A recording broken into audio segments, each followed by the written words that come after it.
I stared at my reflection in the restaurant's bathroom mirror, adjusting my simple black blazer. The sounds of laughter and clinking glasses filtered through the door, my family celebrating my sister Emma's promotion to senior manager. The irony wasn't lost on me. "Sarah, hurry up." Mom's sharp voice carried across the restaurant. "Emma's about to order champagne." Taking a deep breath, I returned to our table at La Maison, one of the city's most exclusive French restaurants. Crystal chandeliers cast a warm glow over white tablecloths and gleaming silverware. My family was already studying the wine list, deliberately ignoring my return. "I think we should get the Cristal," Emma announced, pointing to the most expensive champagne on the menu. "It's a special occasion after all." Dad nodded approvingly. "Of course, princess. You deserve it. Making senior manager at 28, that's incredible." I sat quietly sipping my water. No one had even asked about my job in months. They'd stopped caring when I told them I was just a secretary at Morton Industries. What they didn't know was that I'd worked my way up from executive assistant to chief operating officer in 3 years. Now, at 26, I was about to become the youngest CEO in the company's history. But they didn't need to know that. Not yet. "Sarah," Mom's voice dripped with false concern. "Are you sure you can afford this place? We understand if you need to leave early. Administrative work doesn't pay much, does it?" Emma snickered behind her menu. Maybe she should have focused more on her career like me instead of just answering phones. I forced a polite smile. "I'm fine, Mom. Please don't worry about me." "Well," she sighed dramatically, "I just hate seeing you waste your potential. A secretary will always be poor, dear. That's just how it is." The waiter approached with practice timing. "Are we ready to order?" Emma barely glanced at him as she rattled off the most expensive items on the menu. "We'll start with the caviar service, then the lobster thermidor and the wagyu beef. Oh, and the Cristal champagne." My father beamed with pride while my mother patted Emma's hand. "That's my successful girl," she cooed. "Unlike some people, you know how to live properly." I sat there letting their words wash over me like waves. They had no idea that tomorrow morning Morton Industries would announce its new CEO. They had no idea that their poor secretary daughter had been quietly building an empire while they were busy praising Emma's every move. The evening dragged on, a parade of expensive dishes and backhanded comments. Emma dominated the conversation, detailing her incredible achievements, while Mom and Dad hung on every word. I picked at my food waiting. Finally, the moment I'd been anticipating arrived. The waiter presented the bill with a flourish. $2,847, ladies and gentlemen. Dad reached for his wallet, but Emma stopped him. "Let's split it," she suggested, looking at me with mock concern. "Though, Sarah, if you can't afford your share, we understand. Maybe you can wash dishes to cover it." They laughed, the sound echoing off the restaurant's elegant walls. I reached into my purse and pulled out a sleek black card, the one marked Employee Expenses. "Let me," I said quietly, handing it to the waiter. A minute later he returned looking apologetic. "I'm sorry, ma'am, but this card seems to be declined." My family's reaction was immediate. Mom's face lit up with vindictive satisfaction, while Emma barely contained her glee. "Oh, Sarah," Mom sighed, shaking her head. "This is so embarrassing. This is exactly what I meant about secretaries and their limitations." I fought back a smile as I reached into my purse again. "You're right, Mom.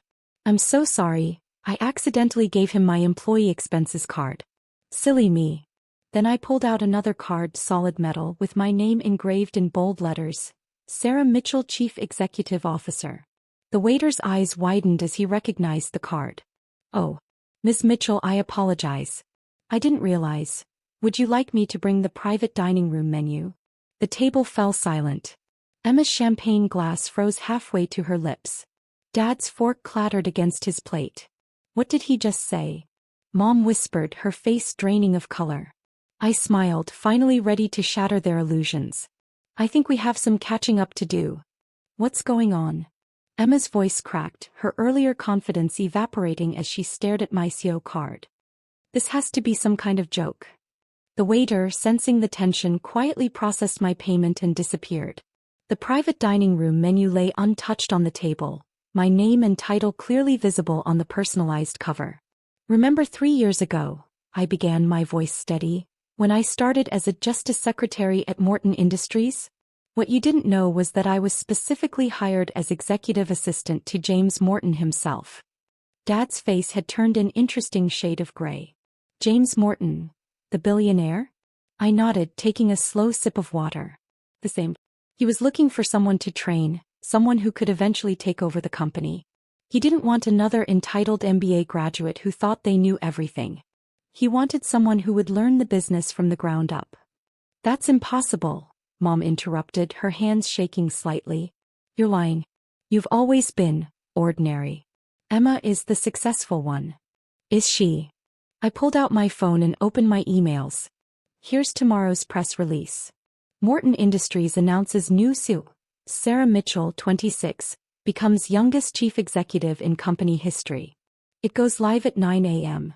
Emma grabbed my phone, scrolling frantically through the email. Her face grew paler with each line. This can't be real. You're just a secretary. No, Emma. I worked as James's assistant while he taught me everything about running the company. Every department, every process, every decision. While you were posting about your corner office on Instagram, I was learning how to run a multi-billion-dollar corporation. But your clothes, Mom sputtered, gesturing at my simple blazer. Your apartment, your old car. Did you ever wonder why I never moved to a bigger place? Why I kept driving my used Honda? I leaned forward. Because I was investing everything. Building my portfolio.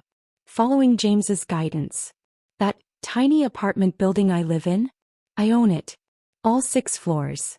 Dad found his voice, though it trembled slightly. How much? My net worth. I smiled. As of tomorrow's announcement, with my shares in Morton Industries and my other investments, just over $300 million. The silence that followed was deafening. Emma's perfectly manicured nails dug into the tablecloth. Mom's lipstick-stained wine glass sat forgotten. Dad looked like he might faint. All those times you mocked me for being just a secretary, I continued, my voice taking on an edge. I was actually closing million-dollar deals. That week you refused to help me move because you were too busy celebrating Emma's bonus? I was in Dubai, negotiating a $50 million contract. Why didn't you tell us? Mom whispered. Would you have believed me? You were too busy planning Emma's office warming parties and bragging about her company car. You never once asked about my work, my goals, my dreams. You just assumed I was a failure. Emma suddenly stood up, her chair scraping loudly against the floor. This isn't fair. I worked hard for my position. You just got lucky because some old man chose you. I laughed, but there was no humor in it. Lucky? I worked 80-hour weeks.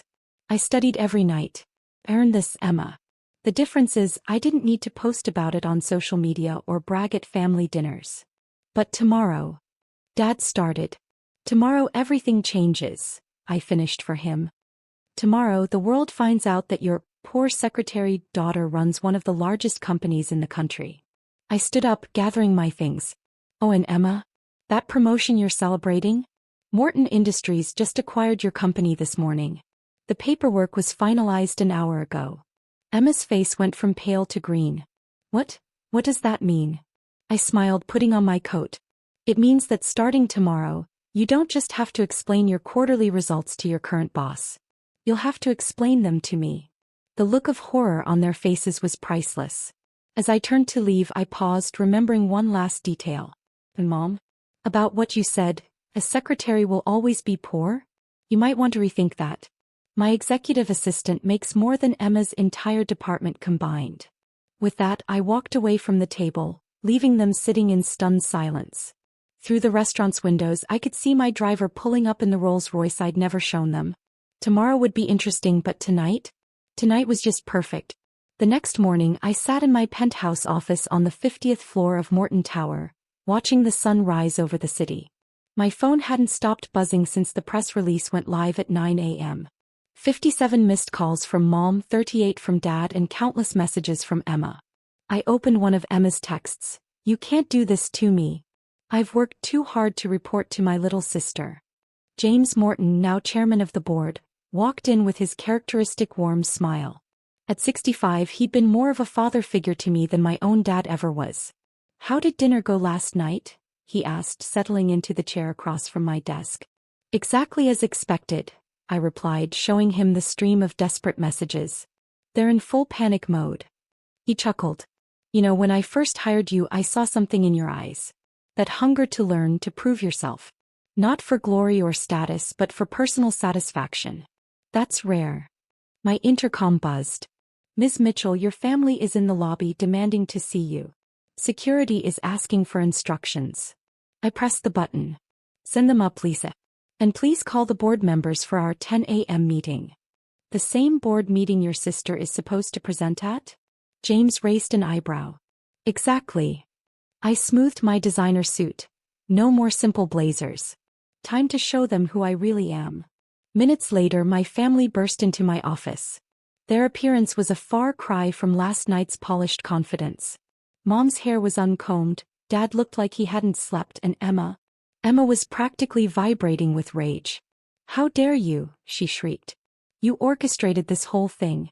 You deliberately humiliated me. Good morning to you too, I said calmly, standing behind my desk. The floor-to-ceiling windows behind me offered a spectacular view of the city. My city now. Sarah, honey, Mom's tone had changed completely from last night. We are so proud of you. We always knew you had potential. Stop. My voice cut through her fake sweetness. Let's be clear. You're not here because you're proud. You're here because you're terrified. Emma's terrified of reporting to her failure, sister. Dad's terrified because his construction company relies heavily on contracts from Morton Industries. And you, Mom? You're terrified because your social status just got turned upside down. Dad stepped forward. Princess, let's talk about this. Family should help family, right? Family. I laughed. Like when you helped me. When you celebrated my achievements. When you showed any interest in my life. My phone buzzed, a reminder for the board meeting. Emma, you have a presentation to the board in 20 minutes. I suggest you go prepare. You can't. She started. I can and I will. I earned this position, Emma. Every step of the way. Now you have a choice. You can either accept that your little sister is your CEO and do your job properly, or you can resign. Your call. She stormed out, mascara running down her cheeks. Dad followed her, already calculating how this would affect his business. Mom lingered, trying one last time. Darling, I'm hosting the charity gala next month. Perhaps you could. No, Mom. No more pretending. No more fake pride. You'll need to earn my respect just like I earned my position. Now if you'll excuse me, I have a company to run. After they left, James came back in. Tough love. They needed to understand, I said, gathering my papers for the board meeting. Success isn't about titles or appearances. It's about hard work, integrity, and patience. And now. I smiled, thinking about the long road ahead. Now they'll learn what real success looks like. Not from Instagram posts or fancy titles, but from actual achievement. Walking into the boardroom minutes later, I saw Emma sitting there, her presentation ready. Our eyes met, and for the first time I saw something new in her gaze: respect. Good morning, everyone, I addressed the board. Let's begin. As I took my seat at the head of the table, I couldn't help but smile. The poor secretary had finally written her own success story, and it was better than anything my family could have imagined. Life has a funny way of teaching lessons.